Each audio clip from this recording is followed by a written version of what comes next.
She thought she was buying a vintage hearse to restore and flip for profit. But what Maya Chen really bought was a rolling vault containing a secret that had destroyed lives, ended careers, and left a trail of bodies across 3 states. A secret so valuable that people had killed for it and would kill again. Before we jump back in, tell us where you're tuning in from, and if this story touches you, make sure you're subscribed, because tomorrow I've saved something extra special for you. How did a 29-year-old automotive upholsterer with a YouTube channel stumble into the biggest art heist cold case in American history? This isn't fiction.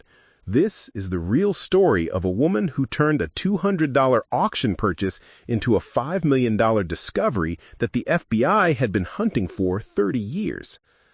Stay with us, because what Maya found locked inside that coffin didn't just change her bank account. It painted a target on her back that powerful collectors, dangerous criminals, and corrupt officials couldn't ignore.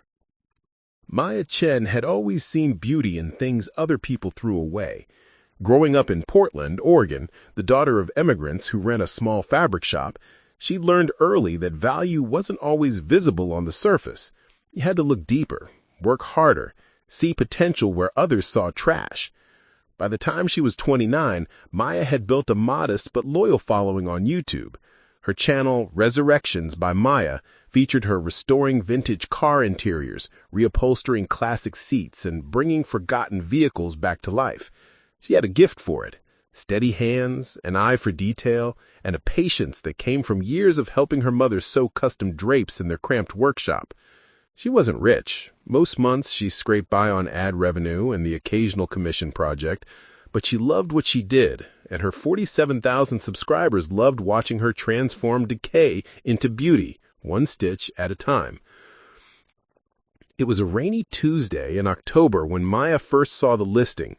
She was scrolling through an online auction site looking for her next project, something unusual that would make good content. Station wagons, old Cadillacs, a rusted-out Volkswagen bus. Then she stopped. 1952 Cadillac Hearse. Non-running. Sold as is. No key. Interior intact. Starting bid $200. The photos were terrible. Low resolution, taken in what looked like a dark warehouse. But Maya could see enough. The chrome was tarnished but present. The body had rust, but the frame looked solid. And the back door, the one that would have carried caskets, was closed. Maya walked around it slowly, running her hand along the cold metal. The tires were flat, the engine probably seized, but the body was solid. This was a find. Then she noticed something odd. The back door had a padlock on it. A modern one, not original to the car. Heavy-duty, industrial grade, the kind you'd use on a storage unit. She frowned. Why would someone lock the back of a hearse? She tugged at it. It didn't budge. She peered through the small side window, but the glass was tinted and dirty. She couldn't see inside. Strange, she muttered. A voice spoke from behind her, making her jump. You the buyer? Maya spun around. A man stood in the doorway, backlit by the gray afternoon light. He was older, maybe 60, wearing a stained Carhartt jacket and a trucker hat pulled low. His face was weathered, lined with years of hard living. Yeah, Maya said, steadying her breath. I'm Maya. I won the auction. The man didn't move closer. He just stared at her for a long moment, his expression unreadable. You got a truck? He asked. Outside. He nodded. Good. Take it and go. Wait, Maya said. Is there a key? And what about the title? The man reached into his jacket and pulled out a folded envelope. He walked over, handed it to her, and stepped back quickly, like he didn't want to get too close. Inside was a handwritten title, signed and notarized, transferring ownership to her. No key. That's it? She asked. That's it. What about the lock on the back? The man's jaw tightened. That's your problem now. Before she could ask anything else, he turned and walked out of the warehouse. She heard an engine start, then the crunch of gravel as a truck drove away. Maya stood alone in the silence, staring at the hearse. Something about this felt wrong. But she'd paid for it. It was legally hers. And she wasn't going to walk away from a project this good just because some old guy gave her bad vibes. She spent the next hour winching the hearse onto her flatbed. It was heavy, awkward, and she had to work carefully to avoid damaging it. By the time she finished, the sun was setting, and the warehouse felt even more unsettling in the fading light. She climbed into the truck, glanced back at the hearse secured behind her, and drove away from Grain Falls. As she merged onto the highway, her phone buzzed. A text from an unknown number. "You should have left it alone." Maya's hands tightened on the wheel. She glanced at the rearview mirror. No one was following her, but her heart was racing. She told herself it was a prank, maybe the old guy's idea of a joke, but deep down she knew better. Because when you buy something for $200 that should cost $20,000, there's always a reason, and that reason is never good. Preparing and narrating this story took us a lot of time, so if you are enjoying it, subscribe to our channel. It means a lot to us. Now back to the story. Maya didn't sleep well that night. The hearse sat in her driveway under a tarp, a dark shape against the streetlights. Every time she closed her eyes, she saw that text message glowing on her phone screen. "You should have left it alone." By morning, she'd convinced herself it was nothing. Just someone trying to mess with her head. Maybe a competing buyer who was bitter about losing the auction. Portland had its share of weird people. This was probably just another one. She made coffee, grabbed her tools, and headed outside. The October air was crisp, and fog still clung to the neighborhood. Her small workshop, converted from a detached garage, smelled like leather and wood glue. She loved that smell. It meant work, creation, purpose. She spent the first hour documenting the exterior for her channel. Close-ups of the chrome, the faded Cadillac emblem, the elegant curves of the body. Her subscribers would love this. She could already imagine the comments, the excitement. Then she moved to the driver's side door. It opened with a stubborn creak, the hinges stiff from years of disuse. The interior was surprisingly intact. The front bench seat had cracks in the vinyl, but the springs were solid. The dashboard was dusty, but complete, gauges still in place. Even the original steering wheel remained, wrapped in cracked leather. She sat in the driver's seat and ran her hands over the wheel. This thing had history. She could feel it. Funerals, grief, final journeys. How many lives had passed through this vehicle? How many families had followed behind it in slow procession? A shiver ran through her, but not from cold. She climbed out and moved to the back. The rear compartment is where hearses earned their name, the cargo area designed to carry a casket. Most vintage hearses had the coffin rollers removed by now, stripped out by previous owners or junkyards. But through the dusty window, Maya could see something inside. The padlock glinted in the morning light. She'd brought bolt cutters, heavy-duty ones she'd borrowed from her neighbor, a contractor who owed her a favor. She positioned them on the shackle and squeezed. The lock resisted, then snapped with a sharp metallic crack. The lock fell to the pavement with a clatter. Maya hesitated. Her hand rested on the door handle. Something inside her, some instinct honed from years of working with her hands and trusting her gut, told her to stop, to walk away, to call someone. But curiosity, that relentless, maddening curiosity, pushed her forward. She pulled the door open. The hinges screamed in protest, and the door swung wide. Stale air rushed out, carrying with it the scent of old wood, dust, and something faintly metallic. Maya peered inside. There, secured on the original casket rollers, was a coffin. Not a modern one.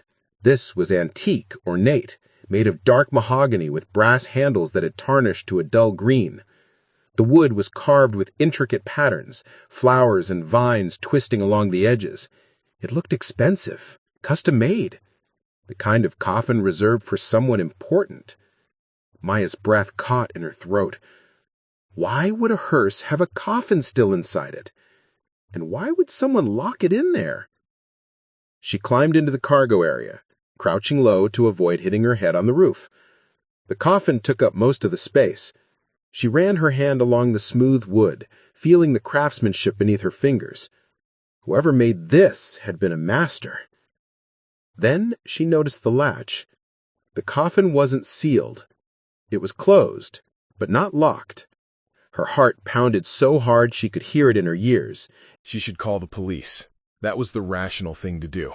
If there was a body inside, if this was some kind of crime scene, she needed to report it. But what if it was empty? What if she called the cops over nothing and ended up looking like an idiot? Or worse, what if they impounded the hearse and she lost her investment? She made a decision. Just a quick look. If there was anything suspicious, she'd call immediately. Maya gripped the edge of the coffin lid and lifted. It was heavier than she expected, the old hinges resisting her effort. She pushed harder, and the lid rose with a groan, revealing the interior. No body. Instead, the coffin was lined with velvet, faded burgundy and moth-eaten in places, and resting inside, wrapped in what looked like heavy canvas sheeting, were rectangular shapes.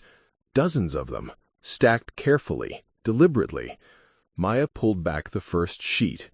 Her breath stopped. It was a painting, old, framed, breathtaking. A portrait of a woman in 18th century dress, her expression serene, her eyes following Maya with an almost eerie awareness. The brushwork was exquisite, the colors still vibrant despite the age. In the bottom right corner, a signature she didn't recognize, but the style was unmistakable. This was valuable, very valuable. She unwrapped another. A landscape, rolling hills under a stormy sky, executed with a technique that spoke of old masters. Then another, a still life of fruit and flowers. Then another and another. There were at least 20 paintings in the coffin, maybe more. Each one carefully wrapped, each one looking like it belonged in a museum. Maya sat back on her heels, her mind racing. Where had these come from? Who put them in here? And why hide them in a hearse? Then she saw it, tucked between two of the frames, a folded piece of paper, yellowed with age. She pulled it out carefully and unfolded it. It was a handwritten list, names, dates, locations, and at the top, written in bold, shaky letters, stolen. Brookhaven Museum heist, March 14th, 1994. Maya's blood ran cold. She grabbed her phone and searched Brookhaven Museum heist, 1994. The results flooded in. News articles, FBI reports, unsolved mysteries forms. Her eyes scanned frantically. The Brookhaven Museum in Boston, one of the most audacious art thefts in American history. Thieves posing as police officers had broken in during the night, tied up the guards, and stolen 13 paintings worth an estimated $500 million. Rembrandts, Vermeers, priceless works that had never been recovered. The case had gone cold. The FBI had followed thousands of leads over 3 decades. Nothing. The paintings had vanished without a trace. Until now. Maya looked back at the coffin, her hands trembling. These weren't just paintings. These were evidence, history, stolen art that the world had been searching for since before she was born. And she'd just bought them for $200. Her phone buzzed in her hand, making her jump. Another text. Unknown number. I know what you found. Don't tell anyone. I'm coming for it. Maya scrambled out of the hearse, nearly tripping over the bumper. She slammed the rear door shut and backed away, her heart hammering in her chest. This wasn't just some weird coincidence. Someone knew. Someone had been watching, and whoever it was, they wanted those paintings back badly enough to threaten her. She looked around her quiet neighborhood. Everything seemed normal. A jogger passed by on the sidewalk. The dog barked in the distance, but nothing felt safe anymore. Maya ran inside her house, locked the door, and leaned against it, trying to catch her breath. She had 2 choices: call the FBI and hand everything over, or keep quiet and figure out what was really going on. But deep down, she already knew what she had to do. Because if someone was threatening her, it meant those paintings were connected to something bigger, something dangerous. And the only way to protect herself was to understand what she'd stumbled into. Maya opened her laptop and started digging. She had no idea she was about to uncover a conspiracy that stretched from Boston to Portland, involving corrupt collectors, dead witnesses, and a crime family that had buried this secret for 30 years. But she was about to learn, and fast. Maya spent the next 6 hours glued to her laptop screen, diving deeper into the Brookhaven Museum heist than any amateur should. Her coffee went cold, her phone notifications piled up, unanswered, the afternoon light faded into evening, and still she read, clicked, absorbed. The heist had been surgical. 2 men dressed as Boston police officers had arrived at the museum at 1:24 a.m. on March 14, 1994, claiming to respond to a disturbance call. The security guards, young and inexperienced, had let them in. Within minutes, the guards were handcuffed in the basement and the thieves went to work. They'd known exactly what they wanted, ignored lesser works, took only the most valuable pieces, 13 paintings, including works by Rembrandt, Vermeer, and Degas. They'd cut some canvases right out of their frames, leaving behind jagged edges and empty gilt wood. The whole operation took 81 minutes. Then they vanished. The FBI had investigated for decades, followed leads to organized crime families in Boston, suspected international black market dealers, even traced connections to Irish Republican Army factions looking to fund operations. But the paintings never surfaced. No ransom demands, no credible sightings, nothing. Until they ended up in a hearse in Portland, Oregon, locked inside a coffin that Maya had just opened. She pulled up the official FBI list of stolen works and cross-referenced it with what she'd seen. Her hands shook as she scrolled through images. The portrait she'd unwrapped matched a Rembrandt etching. The landscape could be the missing Vermeer seascape. If even 3 of those paintings were authentic, she was sitting on over $5 million in recovered art. But that raised more questions than answers. Why Portland? Why a hearse? And who had hidden them there? Maya clicked on another article, this one from a true crime podcast's research notes. It mentioned a name she hadn't seen before, Vincent DeMarco. DeMarco had been a low-level associate in the Russo crime family, Boston's most powerful organized crime syndicate in the 90s. He'd been questioned multiple times about the heist, but never charged. Witnesses placed him near the museum the week before the robbery. His alibi for the night of the theft was shaky at best. Then, in 1997, he disappeared. Some said he'd been killed by his own family for botching a separate job. Others believed he'd fled with money he'd stolen from the organization. His body was never found. Maya clicked on an image of DeMarco. He stared back at her from a grainy 1995 mugshot. Dark hair slicked back, a sharp jawline, cold eyes that held no remorse. Below the photo, a caption noted he had family connections in the Pacific Northwest. Her pulse quickened. Pacific Northwest, Washington, maybe even Grain Falls.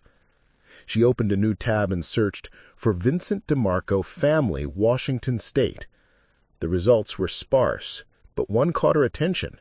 A 2003 obituary from a small Grain Falls newspaper for a woman named Carmela DeMarco, survived by her nephew, Vincent, location unknown. Grain Falls, the same town where she'd picked up the hearse.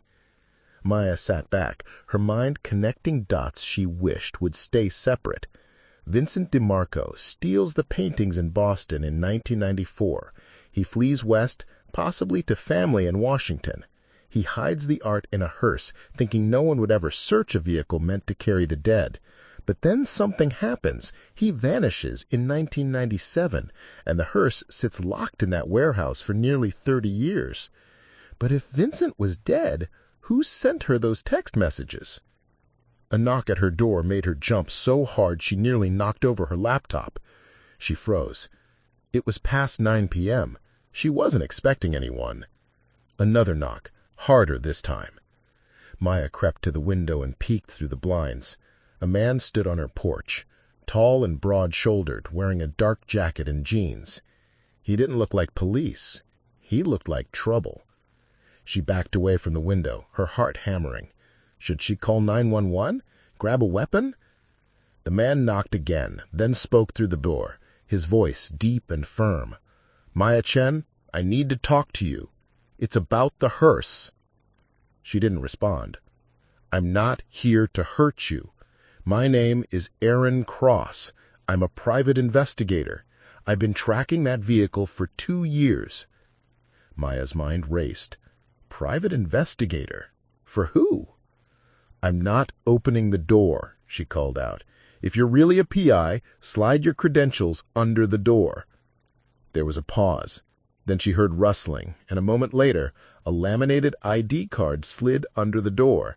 She picked it up carefully. Oregon Private Investigator License. Aaron Cross. Photo matched the man outside. Licensed and bonded. She opened the door a crack, keeping the chain lock engaged.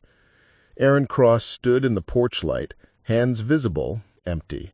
He was maybe 40, with short brown hair graying at the temples, a weathered face that suggested he'd seen his share of long nights, and eyes that didn't miss much. "Who hired you?" Maya asked. "The Brookhaven Museum, through a third-party insurance recovery firm. I specialize in tracking stolen art." Maya's stomach dropped. "How did you find me?" "I've been monitoring auction sites for months. When that hearse popped up, I recognized the VIN from old DMV records. It was registered to a shell company linked to Vincent DeMarco." He paused. "I tried to bid, but by the time I saw the listing, you'd already won." "So what do you want?" "I want to help you, because if you found what I think you found, you're in serious danger." Maya hesitated, then unlatched the chain and opened the door wider. "Come in. But if you try anything, my neighbor's a cop." That was a lie, but he didn't need to know that. Aaron Cross stood in the porch light, hands visible, empty. He was maybe 40, with short brown hair graying at the temples, a weathered face that suggested he'd seen his share of long nights, and eyes that didn't miss much. "They're having doing your homework," he observed. "Yeah, well, when someone threatens you via text message, you tend to get motivated." His expression sharpened. "Someone threatened you? When?" "Twice. Once this morning, once after I opened the coffin." "Did you respond?" "No." "Good." He pulled out a small notebook. "What did the messages say exactly?" Maya showed him his phone. Aaron read the texts, his jaw tightening. "This is worse than I thought," he muttered. "The people who originally stole those paintings, they're not all dead, and if they know you have them, they'll come for you." "Who are they?" "The Russo family. Boston organized crime. They've been operating for 50 years, and they don't forget about $500 million in missing art." He looked at her directly. "Did you call the FBI?" "Not yet." "That's probably why you're still alive." The words hit her like ice water. "What?" Aaron sat down on her couch, rubbing his face. "Look, the moment you report this, it becomes official. Your name goes into databases, reports, media. These people have connections everywhere. Dirty cops, compromised agents, lawyers who will tie things up for years. You'll become a target with a spotlight on you." "So what am I supposed to do? Just sit here and wait for someone to break in?" "No," Aaron said firmly. "We verify what you have, document everything, and then we contact the FBI through secure channels. But we do it smart. We protect you first." Maya studied him. She didn't know this man, didn't know if she could trust him. But right now, he was the only person who understood the gravity of what she'd found. "All right," she said. "Let's verify." They went outside together. The neighborhood was quiet, most houses dark. Aaron followed her to the driveway where the hearse sat under its tarp. She pulled the cover back and opened the rear door. Aaron climbed inside with a small flashlight, moving carefully. He examined the coffin, then opened it. When he saw the paintings, his breath caught. "Jesus Christ," he whispered. "You actually found them."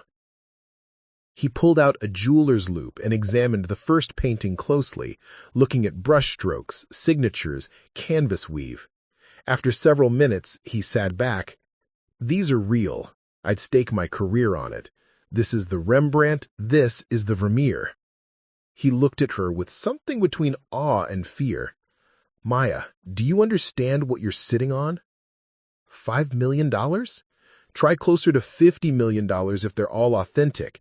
These aren't just stolen paintings. They're cultural treasures. Museums have been mourning these for 30 years. Maya felt dizzy. $50 million. She couldn't even comprehend that number. Aaron carefully closed the coffin.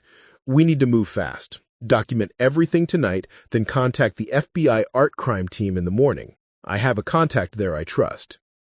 And what about the people threatening me? He met her eyes. We make sure they don't get a chance to follow through. They spent the next 3 hours photographing every painting, cataloging signatures, taking detailed notes. Aaron called his contact at the FBI, a special agent named Julia Reeves, and arranged a secure meeting for the next day. By midnight, Maya was exhausted but wired. Aaron laughed after making her promise to lock every door and window and to call him if anything felt wrong. She watched him drive away, then went inside and triple-checked the locks. She lay in bed, staring at the ceiling, knowing sleep wouldn't come. Outside, the hearse sat in her driveway like a sleeping beast, guarding its treasure. And somewhere out there, people who'd killed before were planning their next move. Maya didn't know it yet, but by morning, everything would change. Because the Russo family had just learned exactly where their missing paintings were, and they were already on their way to Portland. Maya awoke to the sound of breaking glass. It was 4:17 a.m. according to the clock on her nightstand. For a split second, she'd thought she'd dreamed it.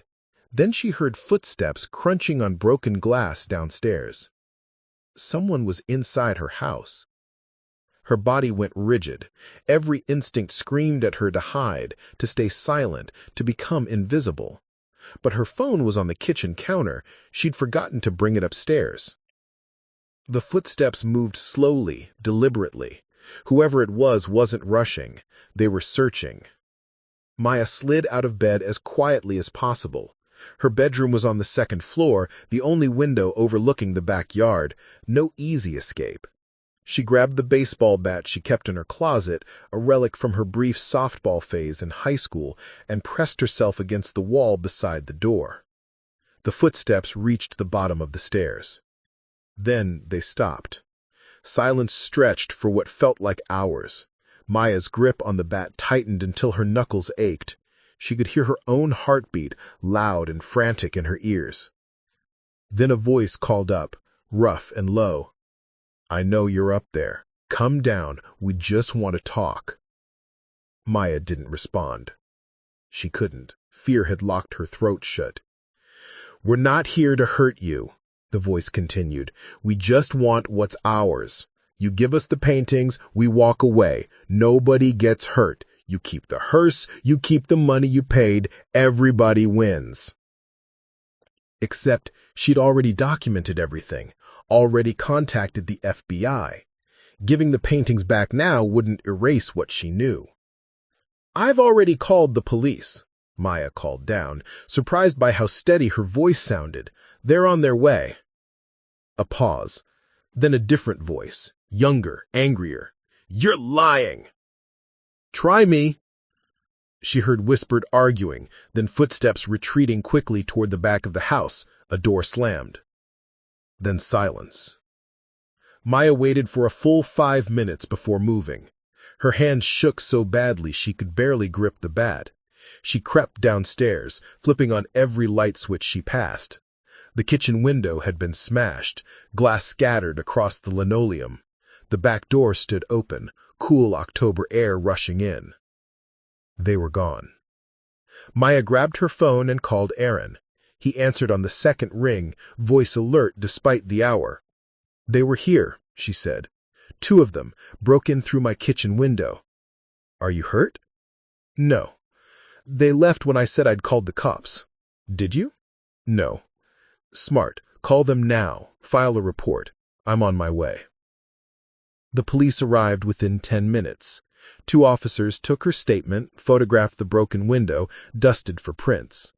They were professional but skeptical, especially when she tried to explain what was really going on without mentioning $50 million in stolen art. "So, you think this is related to the hearse you bought?" the older officer asked, notepad in hand. "I know it sounds crazy, but yes." "Any idea who might want it?" "No." The lie came easier than she expected. She couldn't explain about the Russo family, about Vincente DeMarco, about paintings stolen before she was born. Not yet. Not to local police who might leak information, or worse, be on someone's payroll. They told her to install better locks, suggested a security system, and left just as Aaron pulled up in a black SUV. He surveyed the damage without a word, then looked at her. "Pack a bag, you're not staying here." "Where am I going?" "Somewhere safe until we meet with Agent Reeves this afternoon." Maya wanted to argue, to insist she could handle herself, but the truth was she couldn't. She was exhausted, terrified, and way out of her depth. She packed quickly, throwing clothes and toiletries into a duffel bag, and followed Aaron to his vehicle. He drove them to a modest hotel on the outskirts of Portland, the kind of place that rented rooms by the week and didn't ask questions. He paid cash for a room on the 2nd floor with a view of the parking lot. "Get some rest," he said. "I'll be in the next room. Text me if you need anything." But sleep wouldn't come. Maya lay on the scratchy comforter, staring at the popcorn ceiling, replaying everything. The auction, the coffin, the paintings, the threats, the break-in. How had her life spiraled so completely out of control in just 3 days? By noon, she'd given up on sleep entirely. She showered, changed into clean clothes, and met Aaron in the hallway. He looked like he hadn't slept either. Dark circles under his eyes, coffee cup perpetually in hand. "Ready?" he asked. "As I'll ever be." They drove to a federal building in downtown Portland, passed through security, and were escorted to a conference room on the 3rd floor. Special Agent Julia Reeves was already waiting. She was younger than Maya expected, maybe mid-30s, with sharp features and auburn hair pulled back in a neat ponytail. She wore a crisp navy suit and had the kind of presence that commanded respect without demanding it. "Miss Chen," she said, extending her hand. "Aaron's told me a lot about you." They shook. Maya sat down across from her, Aaron beside her. Agent Reeves opened a tablet and swiped through several images. "Let's start with what you found. Aaron sent me preliminary photos. I've shared them with our art crime team and several curators familiar with the Brookhaven heist. Initial assessment is that at least 7 of the pieces you discovered are confirmed matches to stolen works." 7 pieces. Maya's breath caught. "The verification process will take time, but if these are authentic, and we have no reason to believe they're not, you've recovered approximately $47 million in stolen cultural property." The number hung in the air like a weight. "What happens now?" Maya asked. "We take possession of the artwork, secure it properly, and continue our investigation into how it ended up in your hearse. We'll also provide protection for you during the investigation." "Protection?" Maya's voice tightened. "For how long?" Reeves folded her hands on the table. "That depends on several factors. How cooperative the Russo family decides to be, whether they still consider you a threat, whether we can make arrests quickly enough to neutralize the danger." "So I'm just supposed to hide until you catch them?" "I understand your frustration, Maya, but these people have killed before, multiple times. A security guard who witnessed part of the heist disappeared in 1995. A fence who tried to sell one of the paintings in 1998 was found in the Charles River. They don't leave loose ends." Aaron spoke up. "What about witness protection?" "That's a possibility if the threat level escalates, but that's a last resort.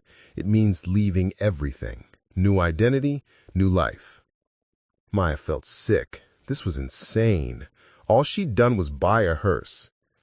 Reeves seemed to read her thoughts.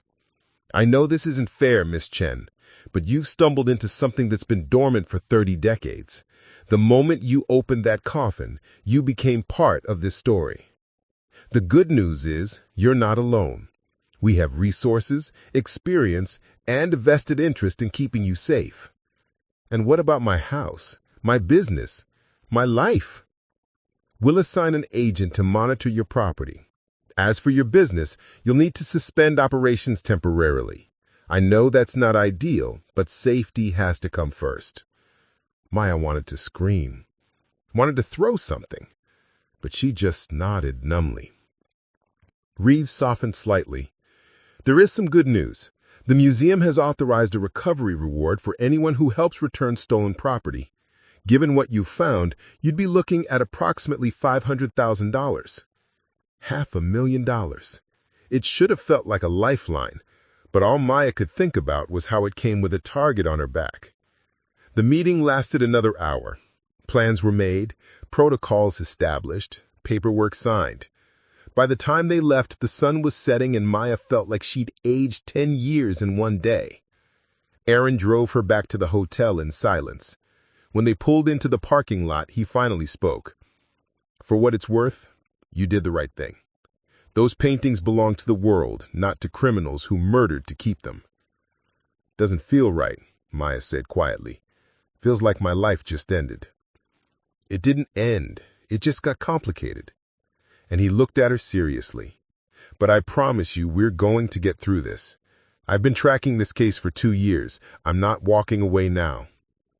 Maya managed a weak smile. Thanks, Aaron. She went to her room, locked the door, and sat on the edge of the bed. Her phone buzzed. Another unknown number. Another text. Talking to the FBI was a mistake. Last chance, walk away. But it was too late for that. The paintings were in federal custody. The investigation was official. And Maya Chen, the girl who just wanted to restore a vintage hearse, was now the key witness in the biggest art theft case in American history. Outside her window, the Portland skyline glittered in the twilight. Somewhere out there, dangerous people were planning their next move, and Maya had no choice but to face whatever came next. Maya spent the next morning doing what she did best: research. If she was going to be stuck in a hotel room with her life on pause, she'd at least try to understand what she'd walked into. Aaron had left her a burner phone for emergencies and told her to stay off social media. No posting, no updates about the hearse, nothing that could give away her location. Her YouTube channel sat dormant, comments piling up from concerned subscribers wondering where she'd gone. She couldn't answer them. Not yet. Instead, she dove deeper into Vincent DeMarco's history.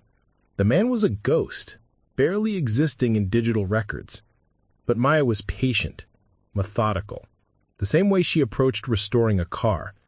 You started with what you could see, then worked backward to find what was hidden. She found a 1996 article from the Boston Herald about a suspected money laundering operation. DeMarco's name appeared in the third paragraph, described as an associate of the Russo organization. No charges filed, no follow-up stories. Then she found something interesting. A marriage certificate from 1989. Vincent DeMarco had married a woman named Diane Holloway in Seattle, Washington. The marriage had lasted less than 2 years before ending in divorce. Diane Holloway. Maya searched the name and found a current address in Tacoma, about 3 hours north of Portland. She stared at the screen. DeMarco's ex-wife was alive, and possibly she knew something. Maya grabbed the burner phone and called Aaron. I found DeMarco's ex-wife, she said. She lives in Tacoma. There was a pause. How did you find that? Public records, marriage certificate from 1989. Maya, you need to let the FBI handle this. The FBI is moving slow. They're processing evidence, filing paperwork. These people broke into my house. I want answers. Another pause. She could practically hear him thinking, "If I say no, you're going to do this anyway, aren't you?" "Probably." He sighed. "Give me the address. I'll drive. But we do this carefully. No unnecessary risks." 2 hours later, they were on I-5 heading north. The October landscape rolled past, evergreen forests and gray skies typical of the Pacific Northwest. Maya watched the trees blur together, her mind racing with questions. What did Diane know? Had Vincent told her about the heist? About the paintings? Tacoma appeared through the drizzle, a working-class city of shipyards and older neighborhoods. Aaron navigated through residential streets until they found the address, a small bungalow with peeling paint and an overgrown lawn. A rusted pickup truck sat in the driveway. "Let me do the talking," Aaron said. "If she gets defensive, we leave. No pushing."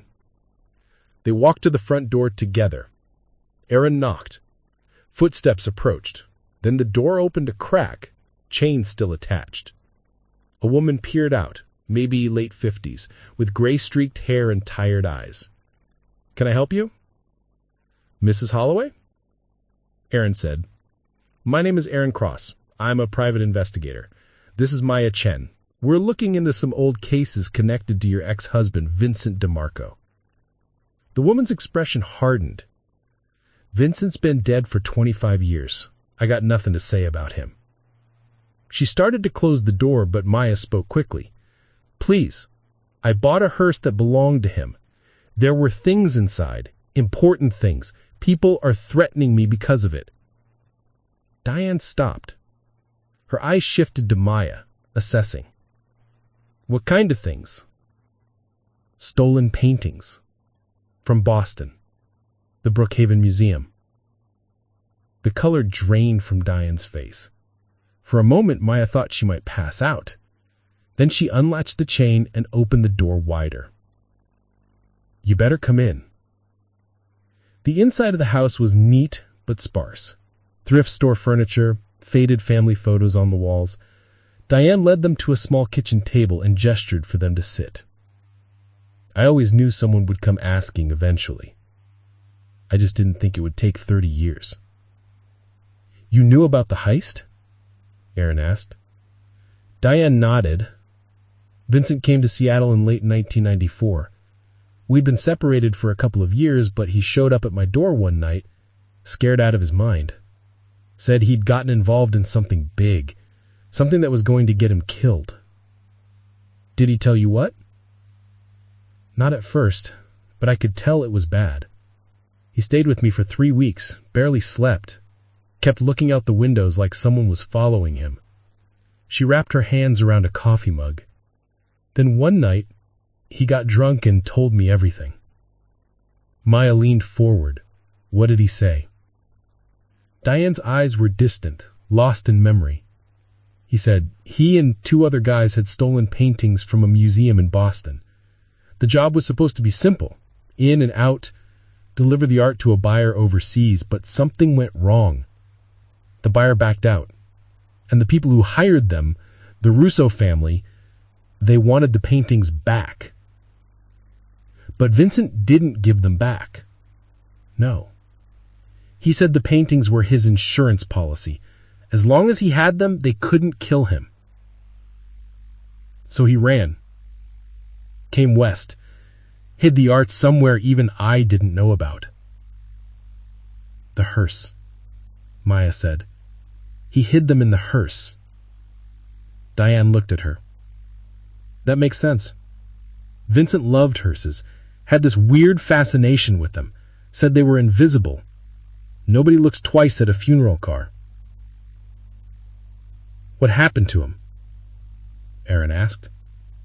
"The official story is he disappeared in 1997. Diane's eyes filled with tears. "He did. But not the way people think. Vincent didn't run away. He was murdered.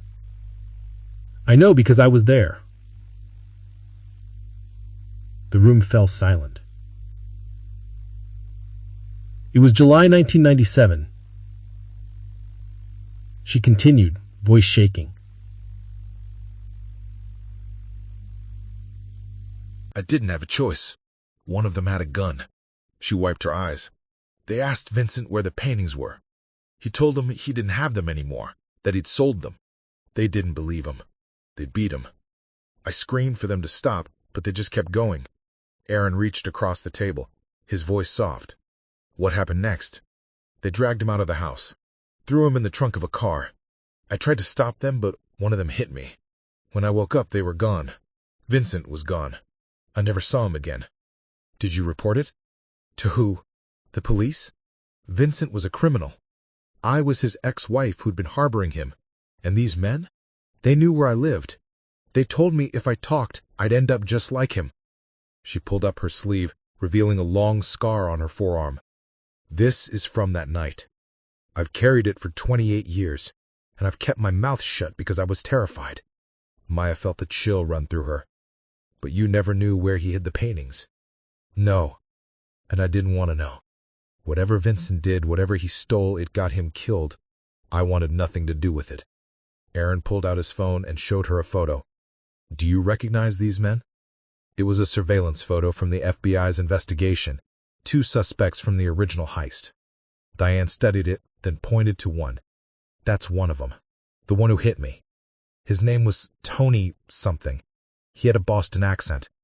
Aaron and Maya exchanged glances. This was solid evidence. Witness testimony connecting the Russo family directly to Vincent's murder. Mrs. Holloway, Aaron said carefully, would you be willing to talk to the FBI? Give an official statement. She looked terrified. Will they protect me? Yes, I can guarantee it. Diane sat quiet for a long time, staring at her scarred arm. Then she looked up, and something had changed in her eyes. Not fear anymore. Resolve. Vincent was a lot of things. A thief, a liar, a coward sometimes. But he didn't deserve what they did to him. If testifying can help put those animals away, then yes, I'll do it. They spent another hour getting details, dates, descriptions. By the time they left, Diane had agreed to meet with Agent Reeves the next day. Aaron arranged protective custody for her just to be safe. As they drove back to Portland, Maya stared out the window, processing everything. She lived with that fear for almost 30 years, never told anyone. Maya said quietly. A lot of people do. They see something, know something, but stay silent because they're afraid. That's how people like the Russos stay in power, through fear. But she's talking now. Because of you. You gave her a reason to speak up. You showed her she wasn't alone. Maya thought about that, about how one decision, one auction purchase had set all of this in motion. She'd found the paintings, but in doing so she'd also found Diane, and maybe others who'd been too afraid to come forward. When they arrived back at the hotel, Maya felt different, less like a victim, more like someone with a purpose. Her phone buzzed. A text from Agent Reeves.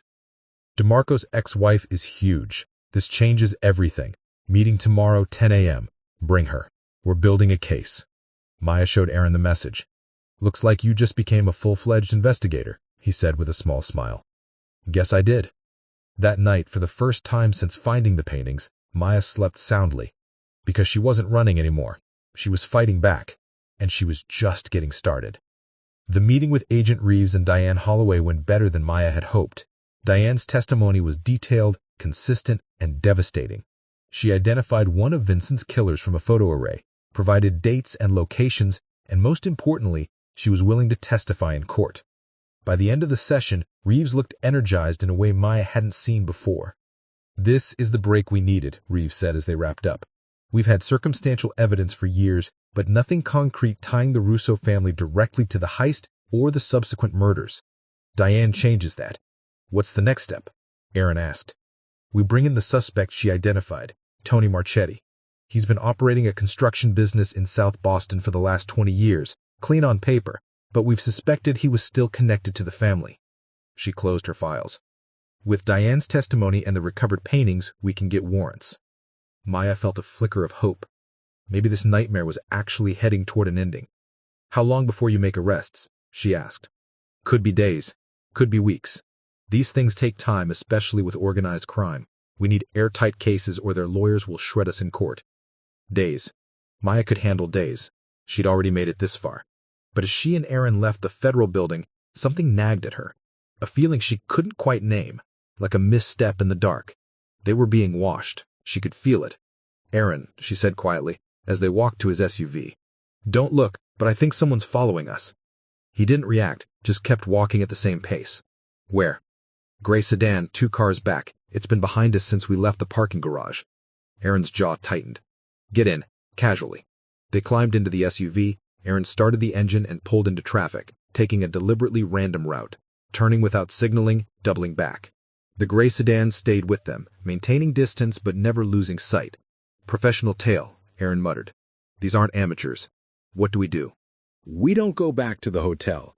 They might not know where you're staying, and I'd like to keep it that way. He grabbed his phone and called Agent Reeves. "We've got a tail. Gray Chevy Malibu, license plate." He rattled off the numbers. "Can you run it?" A pause as he listened. His expression darkened. "Rental. Paid cash. No name." He hung up. "Reeves is sending backup to intercept, but we need to lose them first." Aaron took a hard right onto a side street, accelerating. The sedan followed. He wove through residential neighborhoods, blew through a yellow light, then cut into a shopping center parking lot. "Get down," he ordered. Maya ducked below the dashboard as Aaron parked between 2 larger vehicles, killing the engine. Through the side mirror, she watched the gray sedan cruise past, slowing, searching. They waited. 5 minutes? 10? The sedan didn't return. "I think we lost them," Aaron said, "but we need to relocate. Now." They stayed low and drove to a different part of the city, finally stopping at a nondescript extended-stay motel near the airport. Aaron paid cash again, and they checked into adjoining rooms on the ground floor with rear exits. Once inside, Maya sat on the bed, adrenaline still coursing through her veins. "How did they find us?" "I don't know. Could be they've been watching the federal building. Could be they tracked my vehicle somehow." He ran a hand through his hair, frustrated. "Or there's a leak." "A leak? In the FBI?" "It's happened before. The Russo family has been around for 50 years. They've had time to cultivate contacts everywhere." The thought made Maya sick. If they couldn't trust the FBI, who could they trust? Her burner phone buzzed. Unknown number. She showed it to Aaron before answering on speaker. "Hello?" A voice, male, calm, almost friendly. "Maya Chen, you're making this harder than it needs to be." Her blood went cold. "Who is this?" "Someone who'd like to offer you a deal. A real one, not threats. You return what belongs to us. We pay you $2 million cash, tax-free. You disappear, live your life, never hear from us again." $2 million. More money than she'd ever see in her lifetime. Enough to vanish, start over, somewhere safe. "And if I say no?" "Then people you care about start disappearing. Your mother runs a fabric shop on Hawthorne, doesn't she? Nice lady. Be a shame if something happened." Maya's hands clenched into fists. Her mother. They were threatening her mother. "You stay away from her," she said, voice shaking with rage. "That's up to you. You have 48 hours to decide. We'll be in touch." The line went dead. Maya stared at the phone, fury and fear warring inside her. Aaron immediately grabbed his own phone and called Agent Reeves. "We've just been threatened. Maya's mother. We need protective custody now." Within an hour, 2 FBI agents were stationed outside Maya's mother's shop. Another 2 were assigned to her small apartment above the store. Reeves assured Maya that her mother was safe, but Maya couldn't shake the terror that had lodged itself in her chest. They'd crossed the line. Her mother had nothing to do with this. She didn't even know about the hearse, the paintings, any of it. "I need to see her," Maya said. "That's not a good idea," Aaron replied. "If they're watching her, they'll see you." "I don't care. She's my mother.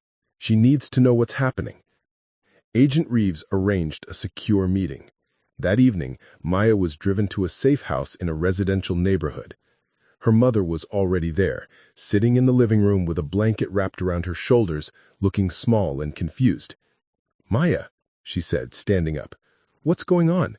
The FBI came to my shop, said I was in danger. I don't understand." Maya rushed to her, hugging her tightly. "Mom, I'm so sorry.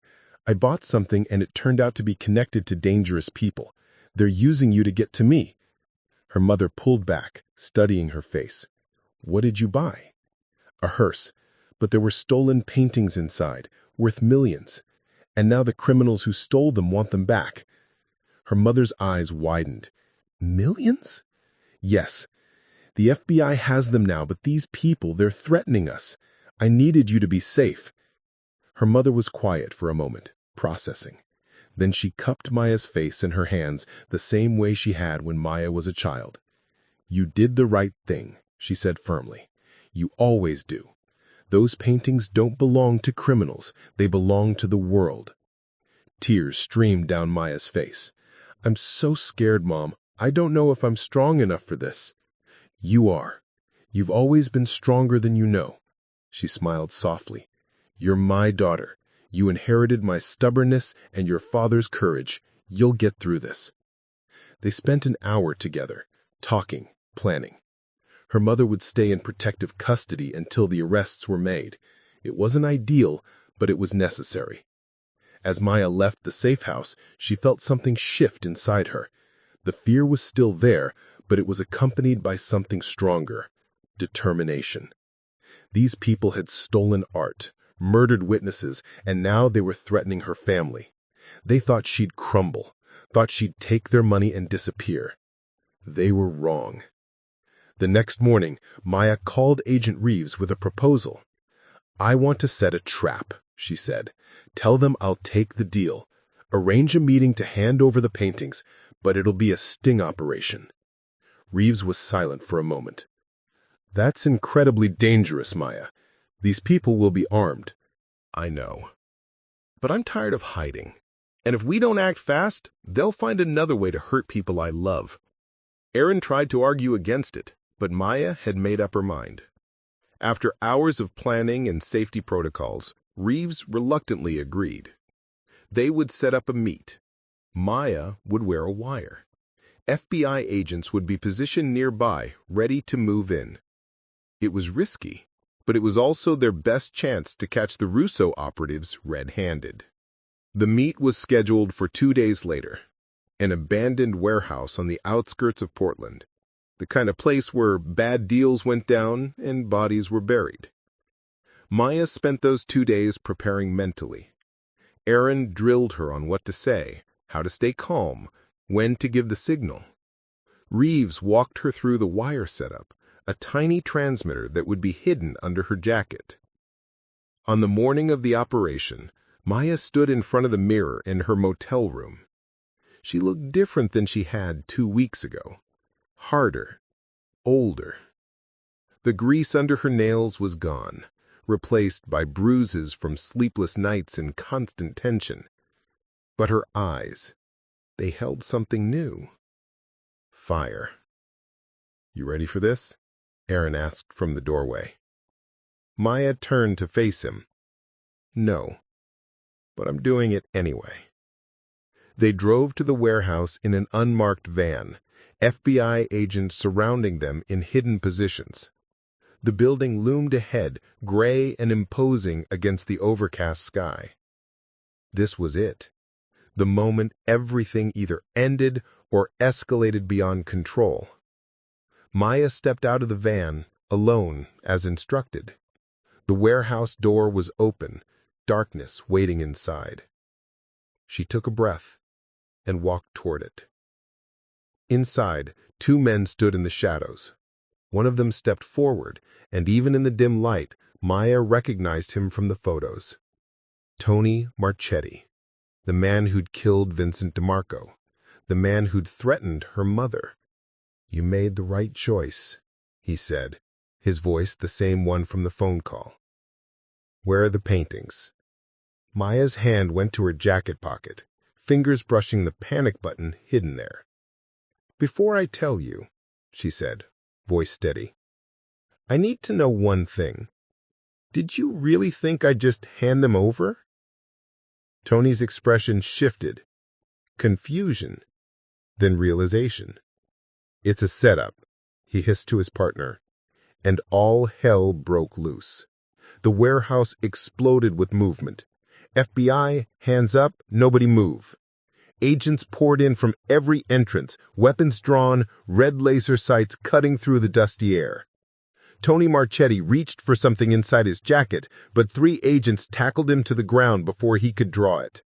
His partner tried to run, but was cut off by 2 more agents near the back exit.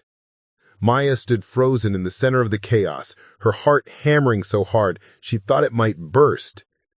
Agent Reeves appeared beside her, pulling her back toward the entrance. "You're okay," he said firmly. "You're okay. It's over." But it didn't feel over. Her hands were shaking, her breath coming in gasps. She had just stood face to face with a murderer, worn a wire, played bait in a federal sting operation. The adrenaline coursing through her body had nowhere to go. Agent Reeves approached, removing her tactical vest. "Maya, you did great. We got them. Both of them. On tape, on recording, attempting to intimidate a federal witness. Plus, we found weapons on both suspects." Tony Marchetti was being dragged past in handcuffs, shouting obscenities, threatening lawsuits. Maya caught his eye for just a moment. The hatred there was palpable. But so was something else. Defeat. She'd won. The arrests happened fast after that. With Tony Marchetti in custody and Diane Holloway's testimony corroborated by the wire recording, the FBI had everything they needed. Federal prosecutors moved swiftly, unsealing indictments that had been prepared for years but never filed due to lack of evidence. Within 72 hours, 6 members of the Russo crime family were arrested across 3 states. Bank accounts were frozen, property seized. A criminal empire that had operated for half a century was finally crumbling. And at the center of it all was a 29-year-old woman who'd bought a Hearse for $200. The media descended like a storm. News vans camped outside the federal building. Reporters shouted questions. Maya's face appeared on national television. Her YouTube channel exploded with subscribers, and offers poured in from documentary filmmakers, book publishers, and talk shows. But Maya stayed silent. Agent Reeves had advised her to keep a low profile until the trials were complete, and Maya was more than happy to comply. She'd had enough spotlight for a lifetime. 2 months later, Maya sat in a small coffee shop in Portland, watching the rain streak down the windows. Across from her sat Aaron, nursing his 3rd cup of coffee that morning. The museum called again. "They want to fly you to Boston for the official return ceremony. Black tie event, press conference, the whole thing." Maya stirred her tea. "Do I have to go?" "No, but it might give you some closure." She thought about that. Closure. She wasn't sure she needed a ceremony for that. The real closure came the day Tony Marchetti was sentenced to 35 years in federal prison. When Diane Holloway testified and finally got to tell her story after 28 years of silence. When Maya's mother returned home safely and reopened her shop. That was closure. But she also understood what the paintings meant to people. They weren't just valuable objects. They were pieces of history, culture, beauty that had been stolen from the world, and now they were going back where they belonged. "Okay," Maya said. "I'll go." 3 weeks later, she stood on the steps of the Brookhaven Museum in Boston, wearing a dress her mother had made for the occasion. Camera flashes popped like lightning. Museum officials gave speeches. The director, a distinguished older woman with silver hair, presented Maya with a plaque commemorating her role in the recovery. But the moment that mattered most came when they unveiled the paintings. The gallery had been restored to match how it looked before the heist. Empty frames that had hung for 30 years were finally filled again. The Rembrandt portrait Maya had been the first to unwrap now hung in its original position, the woman in 18th century dress staring out with that same serene expression. Maya stood in front of it, remembering the moment she'd opened that coffin, how terrified she'd been, how her hands had trembled, how her life had changed in an instant. An elderly man approached her, leaning on a cane. He had kind eyes and a weathered face. "Thank you," he said simply. "I was a guard here the night of the theft, watched helplessly as they took these. I never thought I'd see them again." Tears filled Maya's eyes. "I'm glad you did." He smiled. "So am I." The museum presented Maya with the recovery reward, $500,000. It was more money than she'd ever imagined having, enough to buy a house, expand her business, live comfortably for years. But Maya had other plans. She donated $100,000 to a fund for victims of art theft. Another $50,000 went to Diane Holloway, helping her relocate to a safer city and start fresh. The rest she used to open something she'd been dreaming about for years, a restoration workshop and community education center in Portland. The building wasn't fancy, an old garage in an industrial neighborhood with high ceilings and good light, but it was hers. She hired 2 assistants, bought proper equipment, and started teaching classes on automotive restoration, upholstery, and craftsmanship. Her YouTube channel transformed too. Instead of just restoration videos, she began documenting stories of ordinary people who'd done extraordinary things. Whistleblowers, witnesses, everyday heroes who'd stood up when it mattered. The first episode featured Diane Holloway, telling her story in her own words. It went viral, racking up millions of views and sparking conversations about witness protection, organized crime, and the courage it takes to speak truth to power. 6 months after the arrests, Maya received a letter in the mail. No return address, but the postmark was from Boston. Inside was a single handwritten note. "Thank you. You gave me my life back. I spent 28 years looking over my shoulder, afraid to sleep, afraid to trust. Because of you, I'm free. Thank you will never be enough, but thank you. D.H." Maya pinned the letter to the wall of her workshop, right next to her tools. It reminded her why she'd done all of this, not for the money or the recognition, but because it was right. One evening, as she was closing up the shop, Aaron stopped by. He'd been working other cases, but checked in regularly, partly professional, partly something more. "How's business?" he asked, leaning against her workbench. "Good, really good, actually. I've got 3 cars in queue and a waiting list for classes." "That's great, Maya. You've built something real here." "Yeah, I have." They stood in comfortable silence for a moment, the kind that exists between people who've been through hell together and survived. "You know," Aaron said, "when I first saw you'd won that Hearse auction, I thought you were just another flipper looking to make a quick buck. I had no idea you'd turn into one of the most effective investigators I've ever worked with." Maya laughed. "I'm not an investigator. I'm just stubborn. Stubbornness is half the job." She locked up the shop, and they walked out together into the cool Portland evening. The city lights glittered against the darkening sky, and somewhere in the distance, a train whistle echoed. "You ever think about what would have happened if you hadn't opened that coffin?" Aaron asked. "Every day. Those paintings would still be hidden, Tony Marchetti would still be free, Diane would still be living in fear." She paused.